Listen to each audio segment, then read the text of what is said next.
trying to move us along, it's because I have a timer going. All right. Okay. I'll play the moderator. So we're starting now. Hey everybody, welcome to Talk Story Unscripted. How's it going, Doug? Yeah, I'm doing great. I'm here at the KALO office with no one around. And I think there's somebody else here with us. Do you see someone else? Oh, Yes. there he is.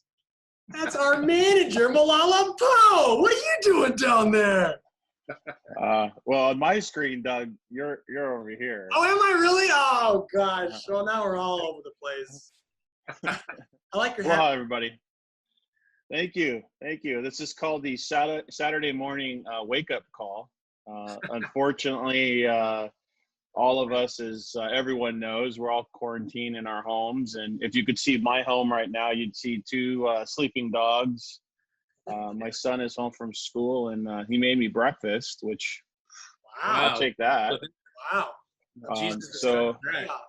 Yeah. So, it's a different world right now, and people need the Lord more than ever. And the great thing about what you guys are doing is you guys are giving people out there some more items to look at rather than just Netflix and Amazon Prime and all that. And I've been watching, as you guys know, but the great thing that our viewers should know about you guys is it's 100% you guys. You guys make it up, you edit it, you run it out, and I'm just pleased to be a part of your show now.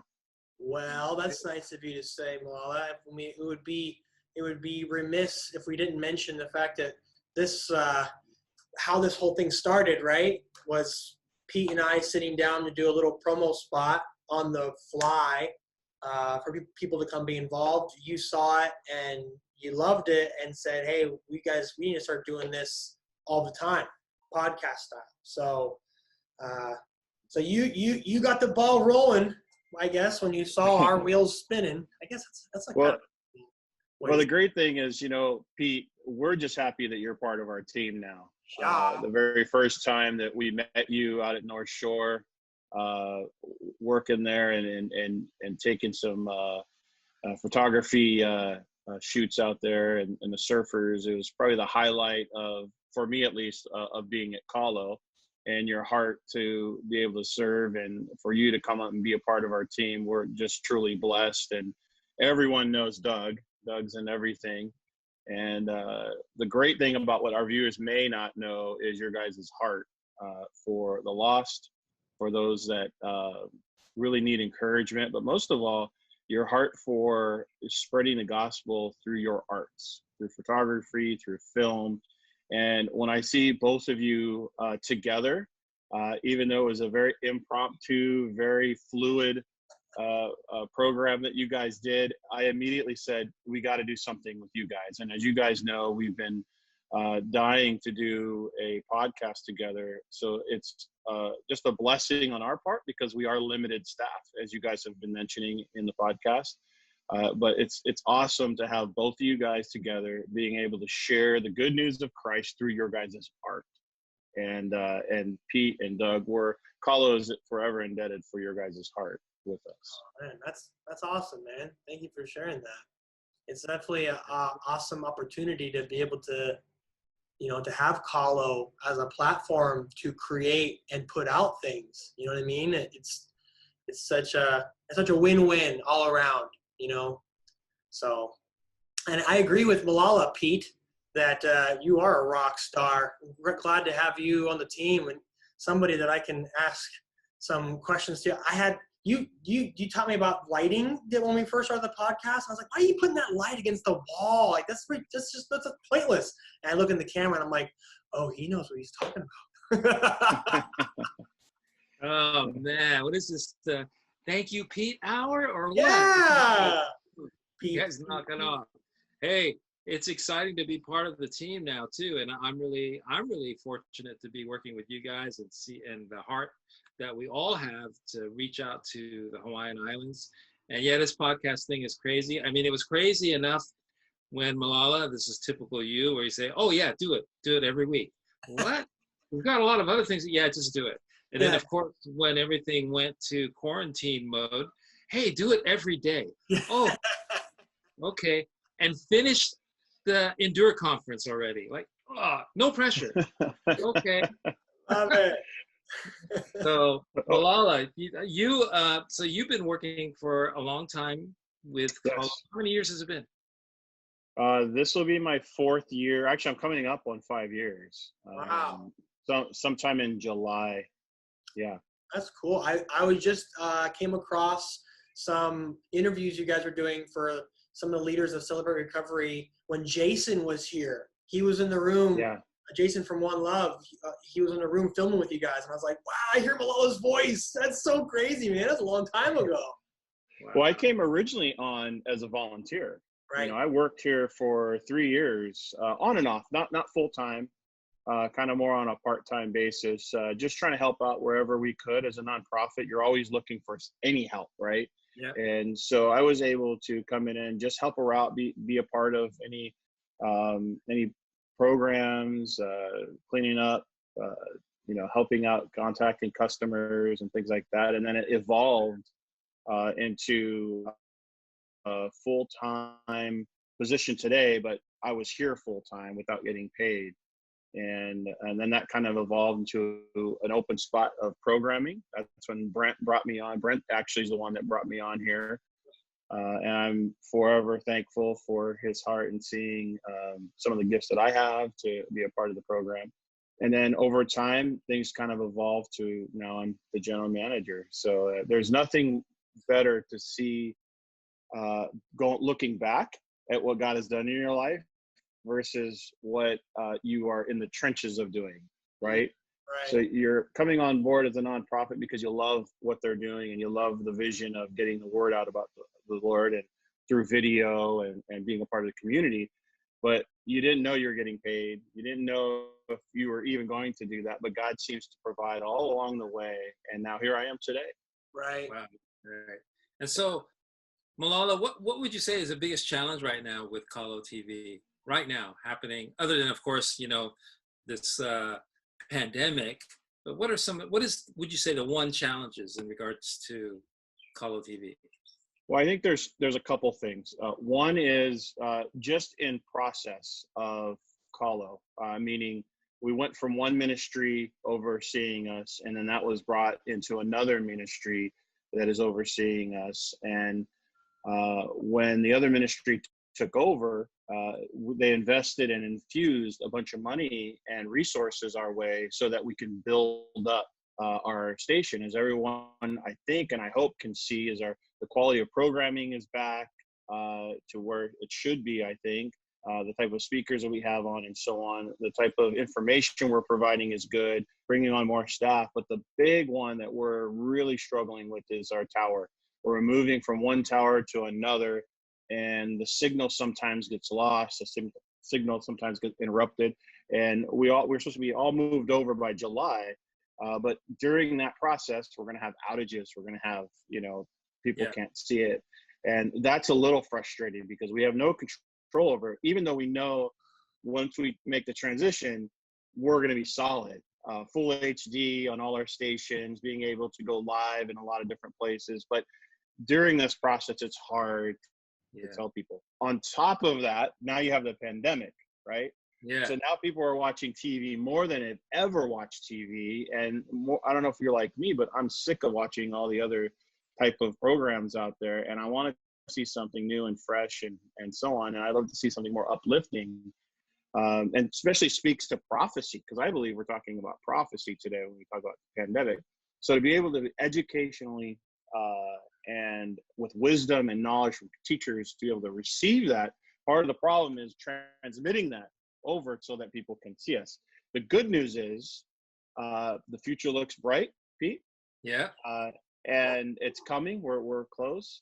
But we also have our alternative ways of watching us, which is through our app, through our website, and so on. So those are the two main challenges. Yeah, and what's good, I'm glad you brought that up, because of course the biggest thing we're launching or developing and launching, you know, Malala has this great term. He's like, you know, we're building an airplane as we're flying, and it's a little bit like that. And so, windy. What's that, Doug? A little windy. Yeah, it gets a little windy, a little flappy up here, but the one thing that we are trying to build as we fly is KALO Stream. Malala, tell us a little bit about that. Yeah, KALO Stream wasn't supposed to be released until November, as you guys know. Our audience probably doesn't know. And the reason for that is we wanted to make sure all of our content, well, let's go back up.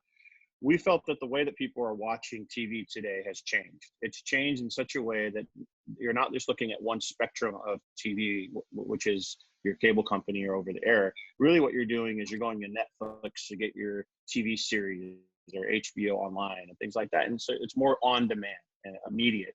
And one thing that you notice if you have Disney Plus, there's only a limited amount of movies, and then you have back history of movies to watch. So even though there's a limited supply up front, the back end of it, there's, you know, the Disney type of archive.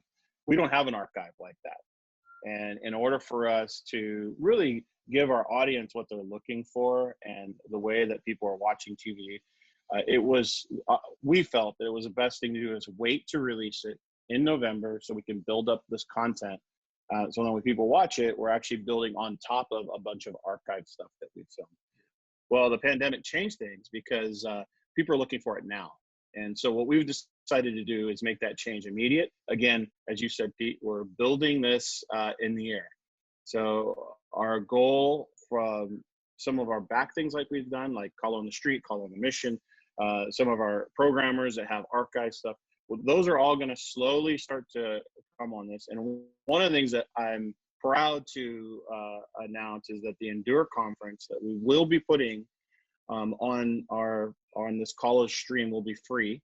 All of our content will be free for a season because we feel like people really need to desire to have more content. And so, Pete, you're leading with the Endure conference that happened in Hilo in February.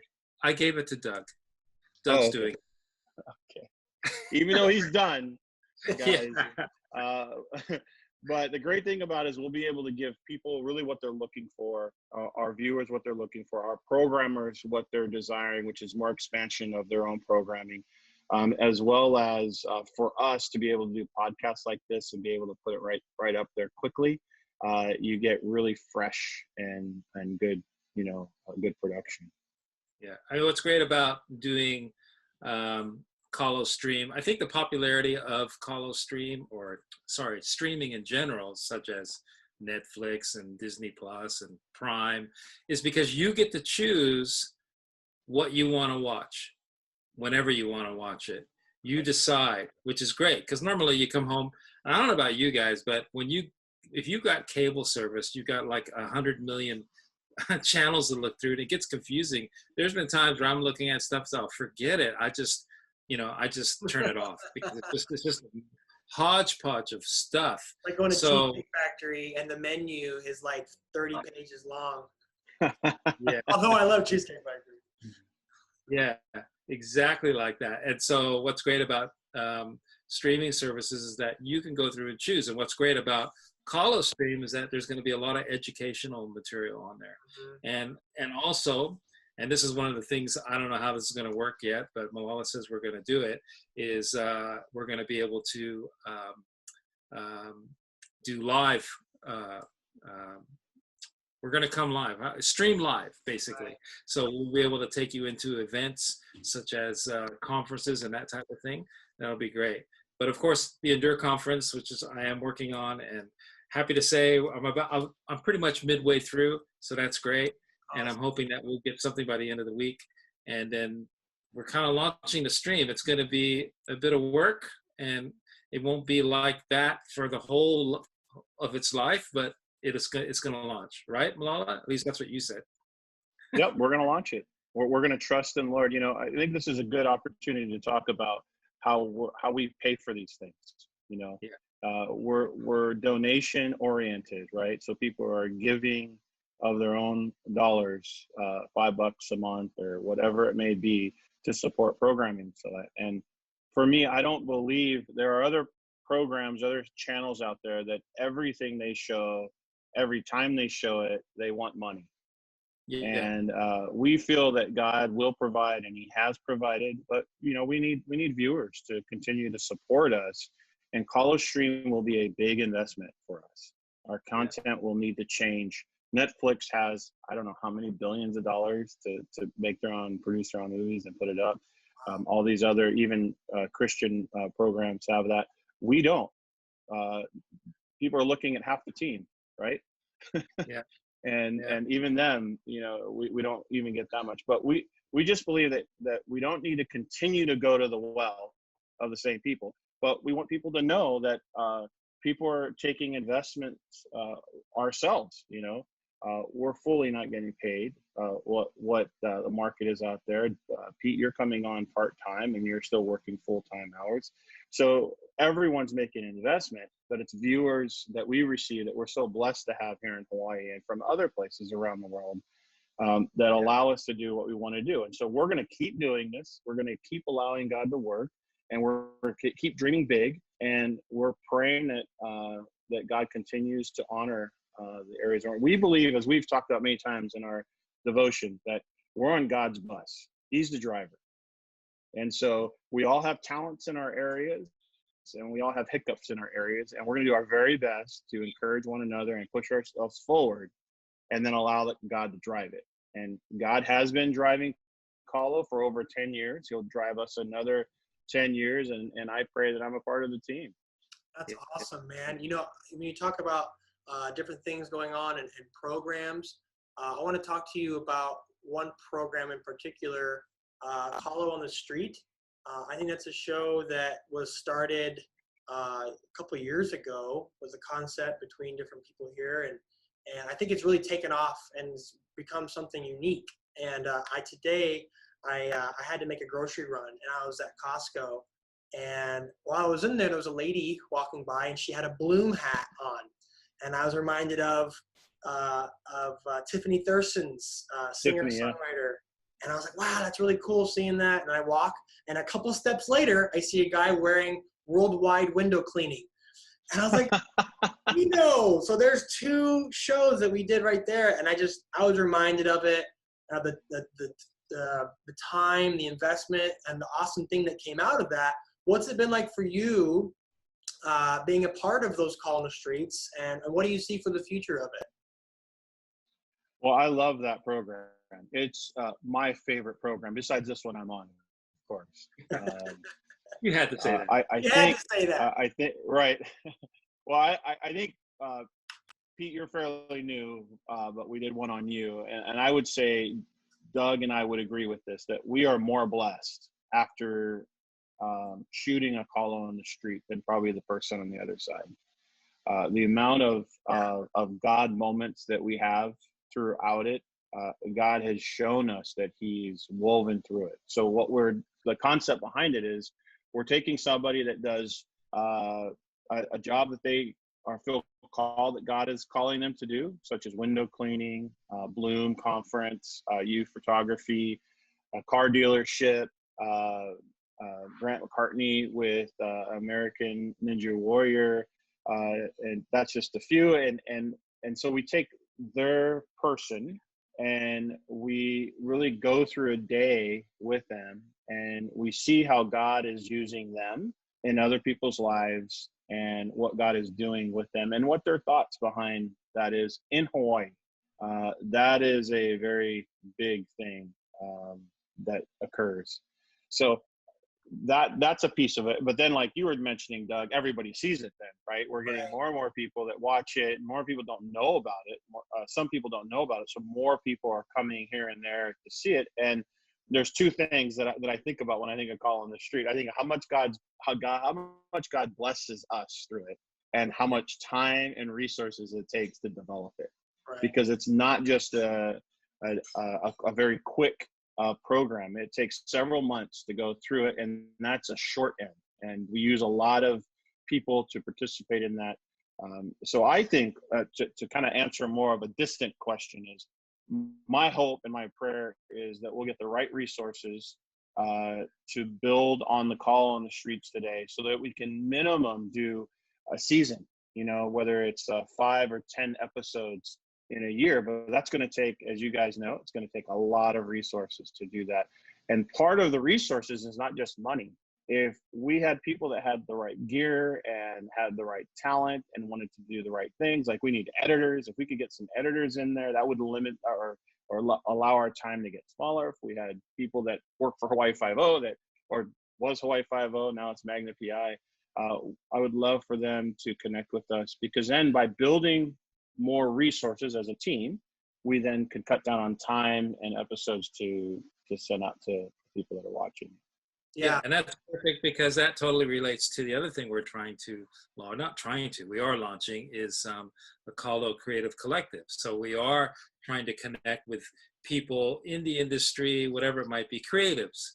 You know, you could be a singer, songwriter, you could be a filmmaker, you could be an audio guy, a writer. We definitely, actors. Oh my goodness, Doug and I really want to make a film, and even if it's just a short 3-minute movie, I think it'd be so much fun, you know, and it could be very powerful too.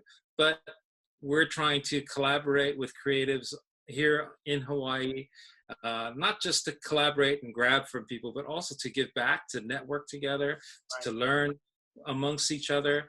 Back in Australia, when I lived there, there was a group of photographers. We used to get together, and we would have a computer, and each of us would take turns on the computer and just share one little secret or one little thing that they've learned using Photoshop or Lightroom, you know, the tools that we use as photographers. And it was fun. And one person would get up and say, oh, wow, that's cool. You know, I never used that, you know, that kind of thing. So that's kind of what Creative Collective is about: getting together, learning from each other, encouraging each other, and then being able to be available to create content like KALO on the Street. Not to mention also training up people. You might have a desire to learn about audio, but maybe you're a bit freaked out and think, oh, I don't know anything. Hey, all of us have been there, you know, and it's all about just being available. One of my favorite sayings is, it's not about your ability or your inability, it's about your availability. And if you're available, Amen. You know what? Who knows where God will take you? I mean, I can't believe I'm in Hawaii. I can't believe I'm doing this podcast right now. This is crazy, you know, and it's being available. That's all it is. So, yeah. Well, you know, a part of that too, on building the team, is really what Doug started. Doug started with interns. Yeah. And he's working with Youth for Christ, which is a job, again, that gets no credit, and you got to be hugely creative with a ton of energy to go into a school that kids want to get out of school, and you're keeping them there to do a Bible study. I mean, that's a tough job. You know, pray for Doug. But, you know, part of our creative team is now shifting not shifting, we're expanding to more online. We need people to help us online. We need interns like Ali that's doing our master control. We need interns like TJ that's doing some of our sound behind the scenes. We need people to do more of our internet stuff, you know, getting praise reports, receiving prayer requests, posting information on our social media sites, using TikTok. Now that's a big thing out there, right? Using that social media platform. So all that you guys are doing, we have Department A and Department B right here, right? And I'm on Department C. So we're a small crew that need a lot of help. Speaking of TJ, the music that is at the beginning and the end of this podcast, he created. Yeah. That's awesome. Like I knew that. I didn't know that. You didn't know that? That's awesome. Yeah. No, that's awesome. I remember you noting before. I remember you noted. You said, I love that music. And I thought you were saying a compliment to TJ because he made it. I was saying as a compliment to TJ, but I had no clue that was TJ. Oh, fun. I love it. Cool. Yeah. Hey, well, unfortunately, we're running out of time here. So let's wrap it up. But I just want to say, you know, people are watching this from their own private little lair and bunker, or whatever you want to call it. We're all kind of stuck in our homes. I mean, Doug, do you have anything you want to encourage people with? Is there something you could give to people watching this to encourage them? Yeah, you know, take advantage of opportunity of your time to open the Bible, blow off the dust of that thing, because I know it can accumulate it fast, because life happens fast.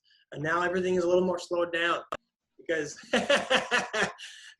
honestly, there's so much encouragement to be had in the Word of God.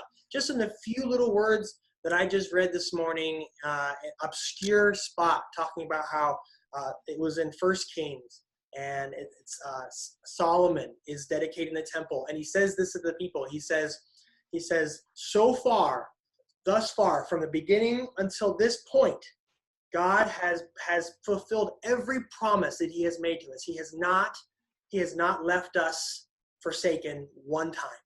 And that's just that one sentence, such an encouragement. So you open up that Bible, you read a little bit. The Bible says that God's word is alive and active, and God is waiting to send his word to you to heal you and to bring encouragement, refreshing. And all you got to do is open your eyes and your ears to receive it. That's great. Good word. Good word. What about you, Malala? Is there anything that you could share that you can encourage, maybe some practical things that people can do in this time? Yeah, I think that what we're caught up in is, at least I think sometimes I do, is I don't think that God really has it in control, right? So I wake up and I'm stuck at home, and now somehow I'm supposed to be surprised, right? But God wasn't surprised. He knew exactly what we were doing today. And the question that I have to ask myself is, now that I'm at home, what is God calling me to do in my home? What's that look like? Practically for me, it's getting up, working from my computer, making sure the house is clean, right? Cooking dinner, because my wife is working. She works at a hospital. And so to me, I think that's the first thing is we say fear not, but we also say, well, I'm not going to fear, but I'm stuck at home. I got nothing to do. Well, yeah, you got plenty to do. Reading the word is plenty to do. Praying is plenty to do. If the people that are at home right now just prayed, how would that change their home? How would that change their country? How would that change the world if we just prayed? Yeah. And then I think finally, I don't know about you, but you have to reflect, right? So this big monster comes, this pandemic, and for whatever reason it occurs, and we're all home. And we say to ourselves, what can we do to honor the Lord? Well, I say reach out to people. Reach out to people that you know that may or may not know the Lord. Have a Zoom call with them. Share a verse with them. Have a partner. I know a lot of churches right now are doing, as long as we're in this pandemic, 60 days of prayer and reading the word. We should do all those things. But I say, if you're not around people, go get around people through the internet, using Zoom or calling people. It's amazing what happens at just a quick phone call it could be for them. So that's what I'd say practically. So true. That's good. Good stuff, man. It's strange times, but it's also very exciting. And it's Romans 8, right? That he always works all things for good for those that love the Lord. So, and that's exactly what's happening. People are encouraged. But I know, like you say, Malala, there are probably people out there, even believers, even brothers and sisters in Christ, that are struggling. So it's an opportunity for us to reach out and love on them, to remind them, like Doug, you just did, hey, you know what? We're going to get through this. And the Lord is still on the throne. He's still there. Amen. And that's the great thing. So thanks, guys, for being on. And for those of you who are watching, thanks for watching. It is now April 2nd, and we have 28 days to go. Rock and roll. We can do it, guys. Come on. It's a marathon. All right, we're going. It is. It's going to be good. So if you guys are up for it, we're going to be over the air every day. Thanks to Malala. Thank you, Malala. And we're just gonna keep sharing and encouraging. We have a lot of guests that we're working on. By the way, I'll tell you guys when we're finished, but I got some people I'm working on. It's gonna be fun. Awesome. So let's see what we can do. Awesome. And, thanks for joining us today, Malala. Yes. I'm proud to be a part of your team. Thanks, guys. All right. God bless you guys. We'll see you guys next time.